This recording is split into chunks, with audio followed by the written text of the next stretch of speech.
Hoy, en este programa, trataré el tema respecto de la hermandad de la serpiente. De todos los animales venerados en las antiguas sociedades humanas, ninguno era tan prominente o tan importante como la serpiente. La serpiente era el logotipo de un grupo que se había vuelto muy influyente en las sociedades humanas tempranas en ambos hemisferios. Ese grupo era una hermandad disciplinada, dedicada a la diseminación del conocimiento espiritual y el logro de la libertad espiritual. Esta hermandad de la serpiente, a la que me referiré a menudo simplemente como la hermandad, se oponía a la esclavitud de seres espirituales y, según las escrituras egipcias, buscó liberar a la raza humana de la esclavitud custodial. La hermandad también impartía el conocimiento científico y animaba las altas estéticas que existían en muchas sociedades antiguas. Por estas y otras razones, la serpiente se había vuelto un símbolo venerado a los humanos y, según el egipcio y los textos bíblicos, un objeto de odio custodial. Cuando miramos para descubrir quién fundó la hermandad, los textos de Mesopotamia apuntan enseguida a ese rebelde dios, el príncipe Ea. Las antiguas lápidas de Mesopotamia relacionan a Ea y a su padre, Anu, el profundo conocimiento ético y espiritual poseído. Este era el mismo conocimiento que más tarde fue simbolizado como árboles en la historia bíblica de Adán y Eva. De hecho, el símbolo del árbol bíblico vino de los trabajos prebíblicos de Mesopotamia, mostrando una serpiente enrollada alrededor del tronco de un árbol, idéntico a los retratos más tardíos de la serpiente en Edén. En la pintura mesopotámica, del árbol colgaban dos pedazos de fruta. A la derecha del árbol está el símbolo de la media luna, que es Ea. A la izquierda, el símbolo del planeta de Anu. El dibujo indica que Ea y Anu eran asociados con la serpiente y sus enseñanzas. Esta conexión es afirmada por otros textos de Mesopotamia, en que describen el palacio de Anu, los cielos, como siendo custodiado por un dios del árbol de la verdad y un dios del árbol de la vida. Según informes recibidos, en un caso, Ea envió a un humano a que fuera educado en ese mismo conocimiento, Adapa, el nombre de un hombre temprano: vas a ir ante Anu, el rey. El camino al cielo tomarás. Cuando al cielo hayas ascendido, y llegues a la verja de Anu, el portador de vida y el cultivador de verdad, por la verja, Anu estará parado.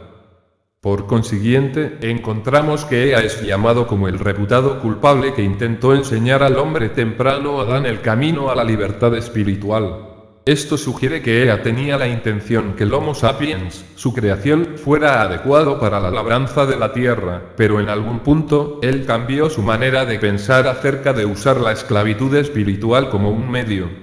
Si Ea fue una verdadera personalidad histórica, como los exigen los sumerios, entonces será el probable líder de la hermandad en su fundación en la tierra. La hermandad puede haber adoptado la serpiente como su logotipo, porque se decía que la primera casa de Ea en la tierra había sido construida cerca de un pantano infestado de serpientes, que Ea llamaba el pantano de la serpiente. Otra posible explicación para el logotipo de la serpiente es ofrecida por el señor Sitchin, quien dice que la palabra bíblica para serpiente es Naash, que viene de la palabra raíz NHSH, significando descifrar, averiguar. A pesar de todas sus buenas intenciones registradas, el legendario Ea y la temprana hermandad claramente no liberaron a la raza humana. Los antiguos mesopotámicos, egipcios y los textos bíblicos relacionan que la serpiente fue rápidamente derrotada por otras facciones custodios. La Biblia nos informa que la serpiente en el jardín de Edén fue vencida antes de que pudiera completar su misión y darles a Adán y Eva la fruta del segundo árbol. Ea, quien también fue simbolizado como una serpiente, fue desterrado a la tierra y fue extensivamente villanizado por sus oponentes, para asegurar que nunca más pudiera afianzar un extendido número de seguidores entre los seres humanos. El título de Ea fue cambiado, de príncipe de la tierra, a príncipe de la oscuridad. Fue también etiquetado con otros horribles epítetos: Satanás, el diablo, la encarnación del mal, monarca del infierno, señor de la chusma, príncipe de los mentirosos, y más. Él fue retratado como enemigo mortal del Ser Supremo y como guardián de infierno. Se les enseñó a las personas que sus únicas intenciones eran esclavizar espiritualmente a todos, y que todo malo en la tierra era causado por él. A los humanos se les animó a detectarlo en todas sus vidas futuras encarnaciones, y para destruirlo él y a sus creaciones donde quiera que fuera descubierto. Todas las creencias y prácticas en nombre de sus varias denominaciones, satanismo, culto al diablo, etc., serían hechas tan horrendas y degradantes que ninguna persona que pensara cuerdamente quisiera o debiera tener algo que ver con ellas. Él y sus seguidores serían vistos por los seres humanos nada más que con sumo aborrecimiento. Este es por no decir realmente que Ea fue retratado por los antiguos sumerios como un santo. Él no lo era. Ea fue descrito en los textos mesopotámicos con claras fallas de carácter. Si Ea fuera una persona real, entonces él parece haber sido un genio que podría conseguir que se hicieran las cosas, pero era, a menudo, descuidado, no anticipándose a las consecuencias de lo que hacía para lograr sus metas. Diseñando una raza de trabajadores Homo sapiens, Ea falló al darles a sus enemigos una poderosa herramienta de represión espiritual. Ea parece haber metido la pata fundando Ibarra o dándole poder a la temprana Hermandad de la Serpiente, la cual, después de su derrota registrada, continuó siendo una poderosa fuerza en asuntos humanos, pero bajo la dominación de las muy facciones custodios, y se decía que Ea y la original Hermandad eran opuestos. La historia indica que la hermandad se volvió, bajo sus nuevos dioses custodios, en una escalofriante arma de represión espiritual y de traición, todo el camino hasta hoy, a pesar de los esfuerzos de muchos sinceros filántropos, quienes, a través de canales de la hermandad, han intentado provocar una verdadera reforma espiritual, según informes recibidos, creando una raza de trabajadores, y la Hermandad de la Serpiente, el dios Ea ayudó a construir una trampa para billones de seres espirituales en la Tierra.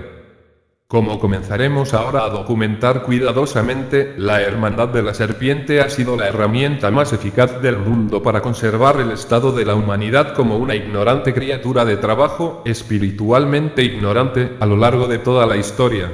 Durante todo ese tiempo, y continuando hoy, la Hermandad y su red de organizaciones han permanecido íntimamente atadas al fenómeno ovni. Esta corrupción de la Hermandad, y su aplastante efecto que tendría en la sociedad humana, ya era claro por el año 2000 en el antiguo Egipto. Los constructores de las pirámides, quizás las más impresionantes y polémicas reliquias que salieron de los tiempos antiguos son las pirámides de Egipto.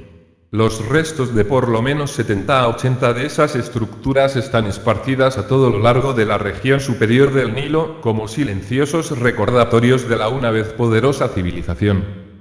La pirámide egipcia más grande y más famosa es la pirámide de Cheops, la Gran Pirámide. Está de pie hoy al lado de algunos otros en una meseta elevada en Gizeh, Egipto. Las dimensiones de esta pirámide son impresionantes. Sobresale 500 pies de altura casi y cubre 13 acres de tierra en su base. Construido de piedras que pesan un promedio de 2 toneladas cada una, la estructura entera se estima que pesa 834 toneladas.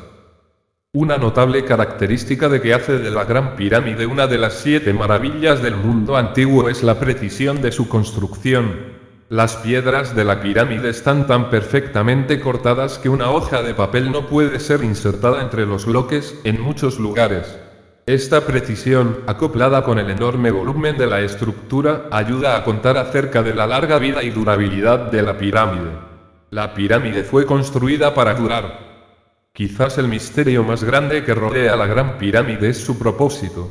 Se piensa que la mayoría de las pirámides han sido las tumbas para entierros. La historia nos dice que la Gran Pirámide fue empleada para otros propósitos también. Por ejemplo, algunas de sus cámaras internas habían sido usadas para ritos místicos y religiosos. Sin embargo, puede encontrarse un tercio y un uso infinitamente más práctico. La Gran Pirámide es un excelente marcador para la navegación aérea. Los 4 lados de la Gran Pirámide dan la cara con precisión a los 4 puntos cardinales norte, sur, este y oeste. Los lados están tan exactamente dirigidos que la desviación más amplia es solo 1/10 segundo de grado en el lado este. La Gran Pirámide está situada a menos de 5 millas al sur del 13º paralelo norte.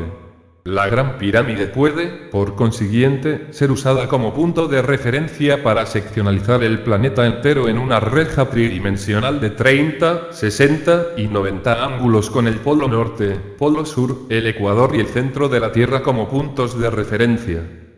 Este rasgo es especialmente útil porque la Gran Pirámide está ubicada al centro de las masas terrestres de la Tierra. Sabiendo solo las dimensiones de la Tierra y teniendo un método de calcular cuán lejos uno ha viajado, se puede muy eficazmente navegar, sobre todo por el aire, desde la Gran Pirámide a cualquier punto en la Tierra que usa las rejas de grados 30, -60, -90 y las direcciones de la brújula indicadas por la pirámide. La única desviación viene del hecho que la Tierra no es una esfera perfecta, sino que es ligeramente achatada en los polos y ensanchada en el ecuador. Sin embargo, esta desviación es tan ligera, que su control a solo 26,7 millas 0,0033,67 o las fracciones 1/298 fácilmente se compensa. Lo interesante es que, cuando primero fue construida la Gran Pirámide, era más aún valiosa como marcador de navegación aérea de lo que es hoy, porque estaba cubierta con una capa de fina piedra caliza blanca. Los bloques de piedra caliza fueron tallados tan precisamente que la pirámide se veía desde una distancia como si hubiera sido tallada de una sola piedra blanca. La caliza reflejaba la luz solar, haciendo visible la pirámide desde una gran distancia. Las características únicas de las pirámides de Gizeh hacen surgir interesantes preguntas acerca de esos monumentos. Puesto que funcionan también para la navegación etérea, habrán sido construidas, por lo menos parcialmente, para ese propósito. Si así fuera, ¿quién podría posiblemente haber tenido uso para ellas en 2000 AC? Una posible pista al enigma puede estar en la Luna. El 22 de noviembre de 1966, el Washington Post presentó un titular de primera página proclamando: 6 misteriosas y esculturales sombras fotografiadas en la Luna por Orbiter. La historia del Washington Post, que fue recogida después por el Times de Los Ángeles, describió una fotografía lunar sacada 2 días antes por la sonda espacial americana Orbiter 2, al pasar 22 millas sobre la superficie de la Luna. La fotografía parece revelar 6 espirales colocadas a propósito en un determinado patrón geométrico, dentro de una pequeña porción del mar de tranquilidad. La precisión de la sombra de los objetos lunares indica que son, ya sea en forma de cono, o en forma de pirámide. Aunque la prensa oficial de la NASA no mencionó nada raro sobre la fotografía, otras personas encontraron el cuadro muy notable. El Dr. William Blair del Instituto Boeing de Biotecnología declaró: si las cúspides espirales cónicas realmente fueran resultado de algún evento geofísico, sería natural esperar verlos distribuidos al azar. Como resultado, la triangulación sería escalena 3 lados desiguales o irregular, donde aquellos que tienen que ver con el objeto lunar nos llevan a un sistema basilario, con las coordenadas X, Y, Z en ángulo recto, 6 triángulos isósceles y 2 ejes que consisten en 3 puntos cada uno. La mayor parte de la piedra caliza ha ido ya. Salvo unos bloques encontrados en la base de la Gran Pirámide, el embalaje de la piedra caliza ha sido excavado lejos de las pirámides. Comenzando el primer milenio DC en la revista Argosy, el ingeniero espacial soviético, Alejandro Abromov fue un paso más allá declarando: la distribución de estos objetos lunares es similar al esquema de las pirámides egipcias construidas por los faraones Cheops, Chephren y Menkaura en Gizeh, cerca del Cairo. Los centros de las espirales de este arreglo de pirámides lunar está arreglado precisamente de la misma manera como los ápices puntas de las 3 grandes pirámides. Asumiendo que los Drs. Blair y Abromov no han calculado groseramente mal, aparece que algunas de las pirámides de la Tierra pueden ser parte de un sistema permanente de señal que se extiende a más de un planeta de nuestro sistema solar. El sistema podría, incluso, extenderse a Marte. Objetos parecidos a pirámides han sido fotografiados en la superficie marciana. Fotos tomadas por la misión norteamericana Viking en 1976 muestran la región marciana de Kidonia, que contiene objetos similares a pirámides y que parecen ser una enorme cara esculpida mirando hacia el cielo. Es fácil argumentar que las pirámides marcianas y la cara son formaciones naturales, no muy diferentes de algunos encontrados en la Tierra. Sin embargo, una, y posiblemente 2 otras caras han sido descubiertas en otra parte en Marte con rasgos notablemente similares, como el casco, las muescas de las mejillas, y muescas sobre el ojo derecho. Quizás igualmente interesante es el hecho que una pirámide en Kidonia tiene un lado apuntando al norte, hacia el eje del giro marciano. ¿Es esta alineación una casualidad o hay alguna conexión con la gran pirámide de Gizeh, que también está alineada según las direcciones precisas del compás? Es posible, por supuesto, que los objetos en la Luna y Marte demostrarán, después de todo, ser formaciones de roca. Las fotografías disponibles parecen inadecuadas para establecer estas formaciones como artificiales. Si fueran artificiales, está claro de los gráficos de las fotografías que han sufrido un cierto grado de erosión. Solo una mirada más cercana durante futuras misiones a la Luna y Marte resolverán la controversia. Los objetos merecen, ciertamente, la pena una investigación más cercana, porque la Luna ha albergado fenómenos ovni durante siglos, mientras incluso dentro del mar de tranquilidad. Aun cuando los objetos marcianos o lunares demuestren ser formaciones naturales, eso no cambiaría la naturaleza claramente artificial de las pirámides de la Tierra. Esto nos compele a regresar a nuestro enfoque de las pirámides de Egipto. Para quien dicen que los antiguos egipcios estaban construyendo sus magníficas estructuras, como los antiguos mesopotámicos, los tempranos antiguos egipcios exigieron estar viviendo bajo el gobierno de dioses extraterrestres parecidos a los humanos. Los egipcios escribieron que sus dioses viajaban por los cielos volando barcos. Estos barcos fueron más tarde mitologizados para explicar el movimiento del sol. El dios del período temprano egipcio se decía que eran criaturas literalmente de carne y hueso, con las mismas necesidades de alimentación y albergue como los seres humanos. Se construyeron casas para ellos. Esas casas estaban amuebladas con sirvientes humanos, que más tarde se convirtieron en los primeros sacerdotes egipcios. Según el reconocido historiador James Henry Breasted, los sirvientes más tempranos de los dioses eran hombres comunes que realizaron sus deberes sin ceremonia o ritual. Sus trabajos consistían simplemente en proporcionar a los dioses con aquellas cosas que formaban las necesidades y lujos de una riqueza y rango egipcio en ese tiempo: abundante comida y bebida, ropa fina, música y baile. Muchas personas identifican la antigua religión egipcia con el culto a animales.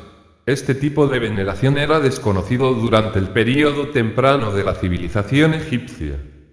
Según el profesor Breasted, una interesante recopilación de raros fenómenos lunares se encuentra en el informe técnico R-277 de la NASA, titulado El Catálogo Cronológico de Eventos Lunares Reportados por Barbara M. Midlehurst. Lista brevemente 579 raros avistamientos lunares considerados ser fiables, a principios del año 1540 y terminando en 1967. Por ejemplo, el halcón era el animal sagrado del dios Sol, y como tal halcón viviente, podría tener un lugar en el templo donde era alimentado y amablemente tratado, como cualquier mascota querida podría serlo. Pero no fue adorado, ni era objeto de ningún ritual detallado como después. Los archivos del antiguo Egipto nos han dado muchas pistas acerca de quién podría haber tenido uso para un sistema permanente de señal para navegar a varios planetas de nuestro sistema solar. La sociedad custodial. La primera pirámide de Egipto fue diseñada por Imhotep, primer ministro del rey egipcio, Zoser-Neterket. Se decía que Imhotep era el hijo egipcio más importante del dios custodio durante su día Ta. La erudición egipcia, escrita después del tiempo de Imhotep, agrega que Imhotep había recibido el diseño de la pirámide en un mapa que descendió a él desde el cielo, al norte de Memis, una ciudad en Antiguo Egipto. La Gran Pirámide de Gizeh, que fue construida varias generaciones más tarde, durante la Edad de las Pirámides, se construyó de acuerdo a los métodos establecidos por Imhotep. Fue durante la Edad de las Pirámides, que comenzó alrededor de 2760 AC, que se rendía culto a los dioses parecidos a los humanos, que alcanzó su altura. Más de 2000 dioses existían, entonces. Era para su dios que los egipcios finalmente habían construido sus pirámides más importantes. Las muchas pirámides construidas después de aquellas en Gizeh son generalmente inferiores y se ven como imitaciones. Algunos teóricos creen que los antiguos astronautas de Egipto usaron su tecnología espacial para alzar las piedras y ayudar por otra parte a la construcción de las pirámides de Gizeh. esta hipótesis no es ni cierta ni necesaria para sostener la teoría de los antiguos astronautas. Los archivos egipcios tienden a apoyar la idea que la labor humana había provisto el músculo primario para la construcción de las pirámides. Esto habría sido siguiendo con la disputa mesopotamia, que el Homo sapiens había sido creado para ser un estanque obrero para los dioses custodios.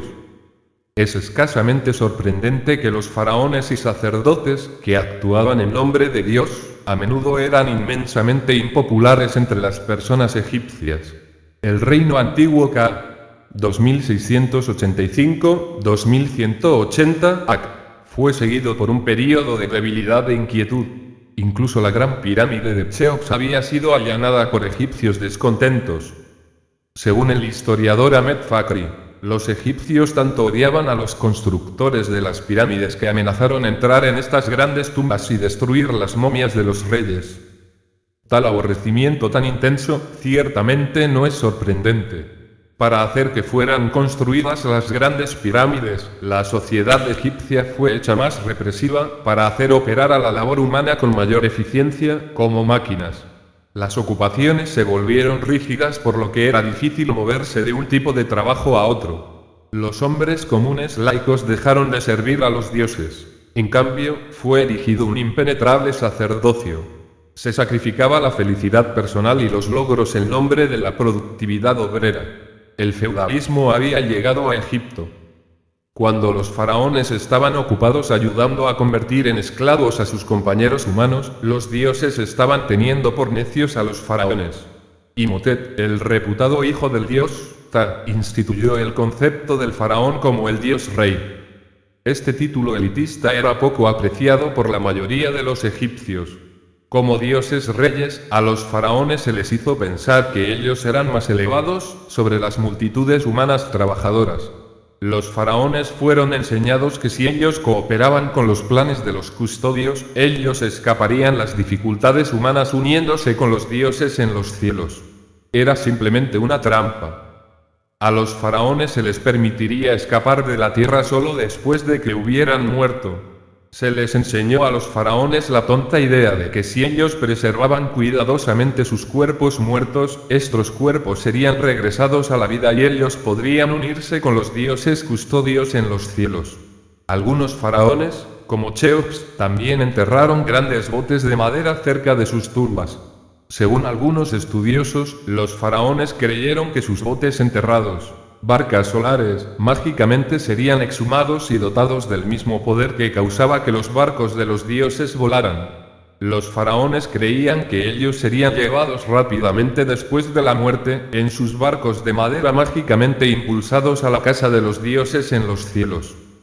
Aunque las técnicas de preservación egipcias eran bastante buenas, está claro que las mentes de los faraones estaban siendo llenadas con cosas sin sentido. Los barcos solares de madera, por supuesto, nunca volaron.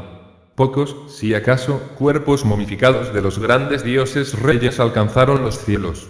En cambio, muchas momias se han vuelto curiosidades macabras de museo, excitación de las multitudes humanas, que los faraones esperaron tan fervorosamente escapar. Otras momias sufrieron un destino aún más humillante, fueron molidas y usadas como un ingrediente en las medicinas.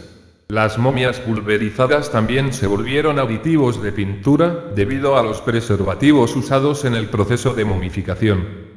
El enigma es por qué los faraones creyeron el chiste cruel que se había perpetrado en ellos. Algunos historiadores sugieren que la momificación era un esfuerzo por imitar el ciclo de vida de la mariposa. Otros creen que los faraones quisieron mantener su riqueza y posición en sus próximas vidas, y por consiguiente desearon ser resucitados en los mismos cuerpos. Un escritor de ovnis ha sugerido que ellos estaban esforzándose por reproducir técnicas de preservación de cuerpos usadas por los tecnológicamente avanzados dioses egipcios. Antiguos archivos egipcios, sin embargo, revelan una razón aún más apremiante del por qué los faraones se hacían momificar. El conocimiento espiritual había sido distorsionado. Los antiguos egipcios creían en un alma, o ser, como una entidad completamente separada de la persona, cuerpo. Los egipcios etiquetaron a una de esas entidades espirituales, el Ka.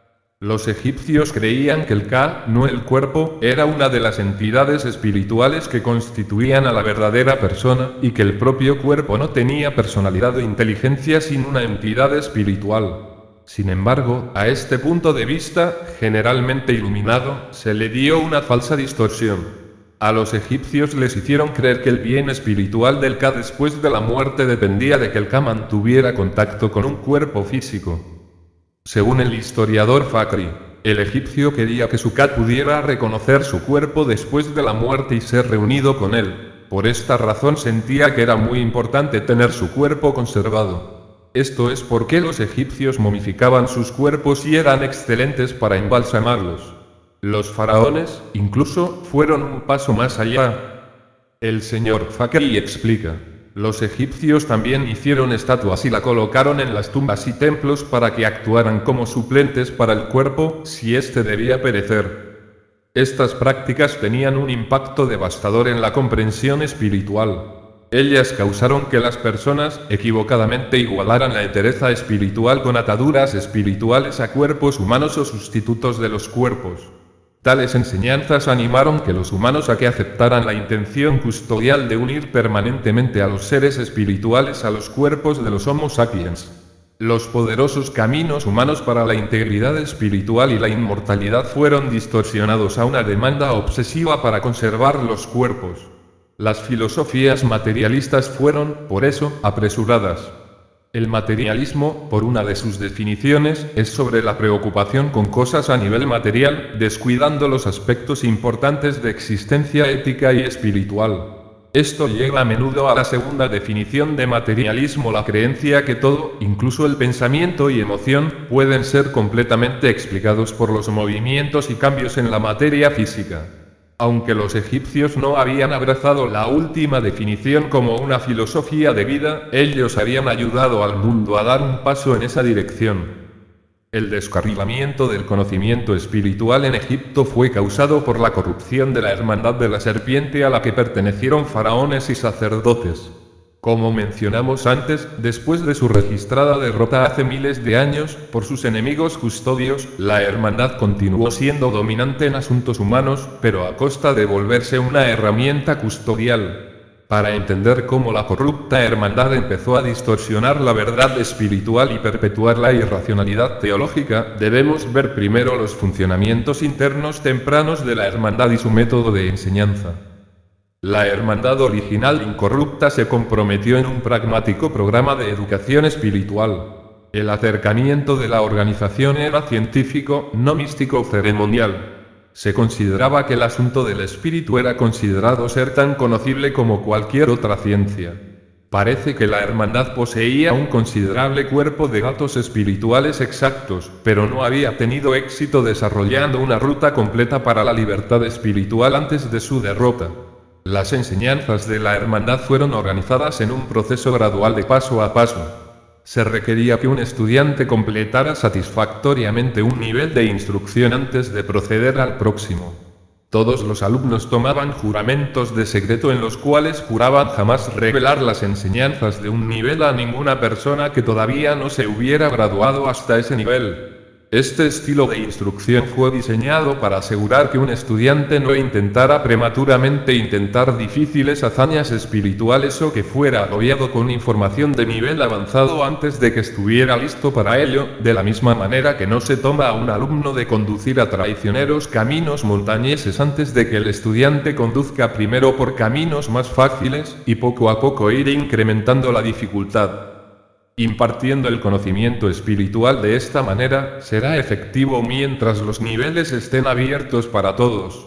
Cuando se ponen restricciones arbitrarias o cubiertas de quien pueda tener acceso a las enseñanzas, ya sea a través de sobreregulación, elitismo o poniendo condiciones casi imposibles para la admisión, el sistema de cambios graduales de niveles secretos se convierte, de ser una herramienta educativa, a ser un instrumento de represión espiritual.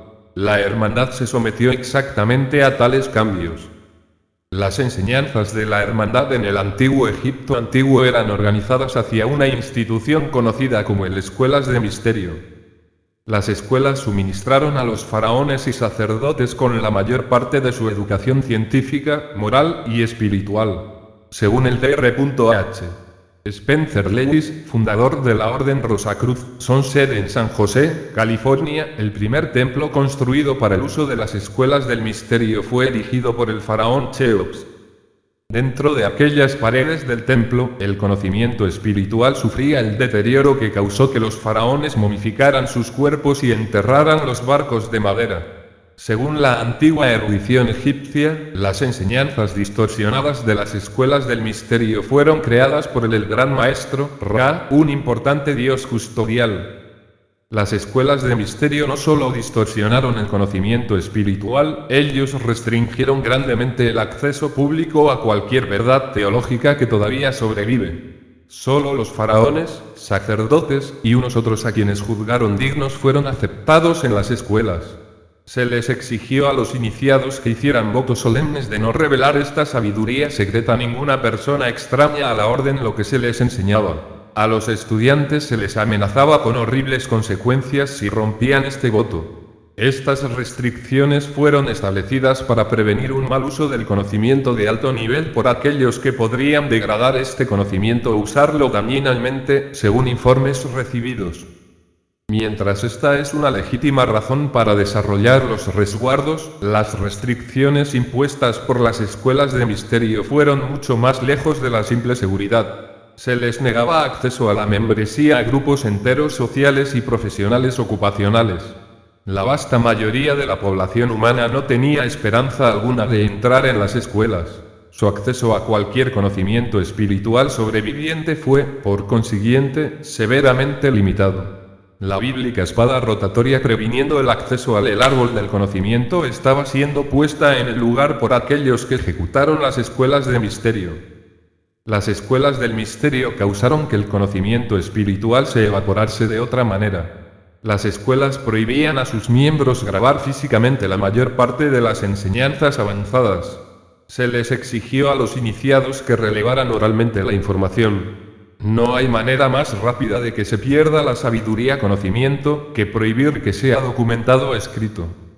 No importa cuán sinceras y bien entrenadas sean las personas, la información puramente verbal invariablemente producirá cambios a las ideas que están siendo reveladas. Con una palabra sustituida aquí y una frase omitidas allá, la precisión semántica necesitada para comunicar un principio científico exacto se perderá. Esta es una manera que una ciencia funcional puede rápidamente degradarse a una insostenible superstición. Al transcurrir el tiempo, la hermandad se volvió tan restrictiva que excluyó de la membresía a la mayoría de los propios sacerdotes de Egipto. Esto fue especialmente verdad durante el reino del rey Tutmosis I, quien gobernó aproximadamente 1200 años después de Cheops. Tutmosis I es mejor conocido por sus aventuras militares que extendieron el imperio egipcio a su mayor tamaño. Según el Dr. Lewis, Tutmosis I tomó el paso final de transformar la hermandad en una orden completamente cerrada. Él estableció reglas y regulaciones todavía usadas hoy en día por algunas organizaciones de la hermandad, según informes recibidos. Los cambios en la hermandad continuaron. Menos de 100 años después del reino de Tutmosis I, su descendiente, el rey Akenatón Amenhotep, pasó el último año de su vida de 28 años transformando las enseñanzas de la hermandad en símbolos místicos. Los símbolos de Akenatón fueron intencionalmente diseñados para ser incomprensibles a todos excepto a aquellos miembros de la hermandad a quienes les enseñaban los significados de los símbolos secretos. La hermandad creó este nuevo sistema de imágenes visuales ostensiblemente para ser un idioma universal de iluminación espiritual, que trasciende los idiomas humanos, y para prevenir el mal uso del conocimiento.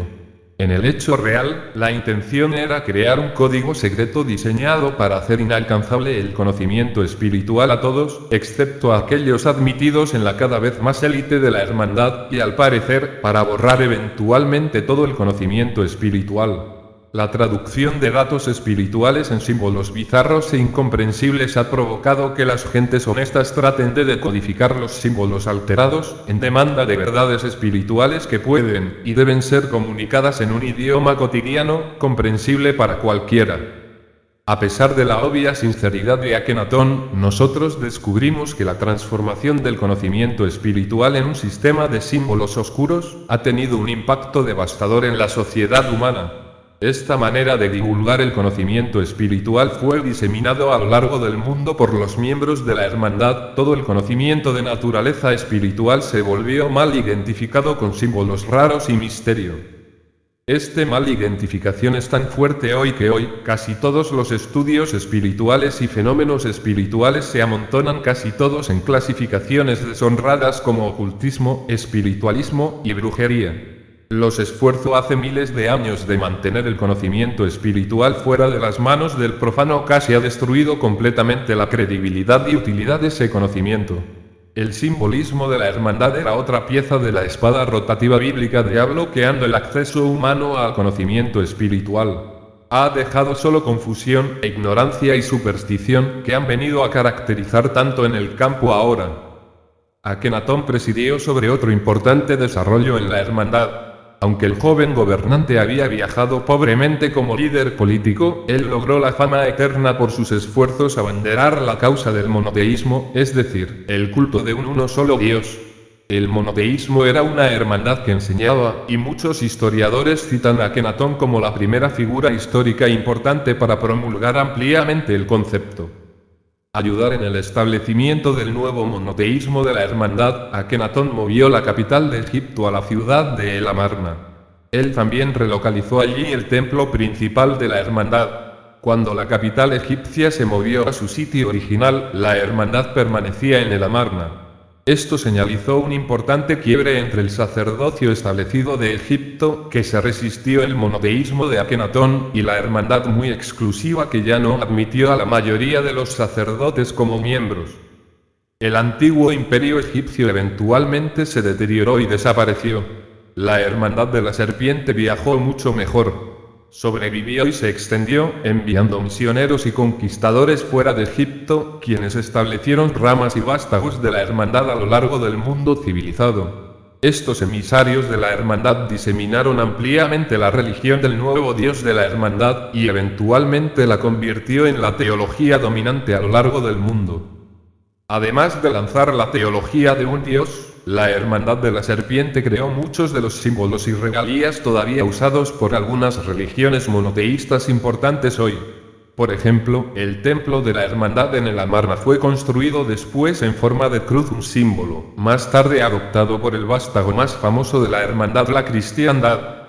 Algunos miembros de la hermandad en Egipto llevaron los mismos vestidos especiales con el cordón a la cintura y una cubierta para la cabeza, como fue después usado por los monjes cristianos. El sacerdote principal del templo egipcio llevó el mismo tipo de túnica de mangas anchas, el vestido usado hoy por clérigos y cantantes de coros. El sacerdote principal afeitaba también después su cabeza con una pequeña mancha redonda arriba, adoptado después por los frailes cristianos. Muchos teólogos tienen al monoteísmo como un descubrimiento religioso importante. Rindiéndole culto espiritual a uno solo Dios es, de hecho, una mejora sobre el hecho de idolatrar estatuas de piedra y torpes animales. Desgraciadamente, el monoteísmo de la hermandad todavía no representaba un retorno para completar la exactitud, simplemente agregó aún más nuevas distorsiones a lo que todavía quedaba del conocimiento espiritual. Basados en lo que hemos llegado a saber acerca de la naturaleza del ser espiritual, encontramos que hay dos distorsiones en la definición de un ser supremo. Primeramente, el monoteísmo de la hermandad incluye el judaísmo, la cristiandad y el islam enseñan que un ser supremo fue el creador del universo físico y de las formas de vida físicas dentro del universo. En un próximo capítulo discutiremos la probabilidad que los seres espirituales nacieron de un ser supremo de alguna clase, pero las criaturas físicas y objetos probablemente no. Como algunas otras religiones habrán notado, si nuestro universo es el producto de actividad espiritual, entonces aparece que todos los seres espirituales individuales dentro del universo son responsables para su creación o perpetuación. El alcance de un ser supremo realmente se extendería mucho más allá de la creación de un solo universo. Segundo, un ser supremo es usualmente retratado como un ser espiritual capaz de pensamiento posiblemente ilimitado, creatividad y habilidad. Un ser supremo se dice que es una entidad capaz de hacer y deshacer universos. La gran pregunta es ¿por qué tenemos que estar limitados a solo un ser como este? ¿Hay alguna razón para no suponer la existencia de 10 tales seres? ¿O 100? ¿Un número casi infinito? Aparece que la definición de la hermandad de un Dios realmente describe el potencial nativo de cada ser espiritual, incluyendo a esos seres espirituales que animan cuerpos humanos en la tierra. La verdadera naturaleza y capacidades de cada ser espiritual estarían, por consiguiente, escondidas por las doctrinas que declaran que solo un ser supremo puede disfrutar la pura existencia espiritual y el potencial espiritual ilimitado. El monoteísmo de la hermandad realmente solo impediría la recuperación espiritual humana y les impediría a las personas asirse del verdadero, y probablemente mucho más amplio alcance de un ser supremo. El monoteísmo de la hermandad era otra pieza de la bíblica espada rotatoria para prevenir el acceso al conocimiento espiritual. También les permitió a los custodios elevar, entonces, grandemente su propio estado. Como parte de su nuevo monoteísmo, la hermandad empezó a enseñar la ficción que miembros de la raza custodial eran manifestaciones físicas de un ser supremo. En otros términos, los custodios empezaron pretendiendo que ellos y sus naves eran uno solo Dios.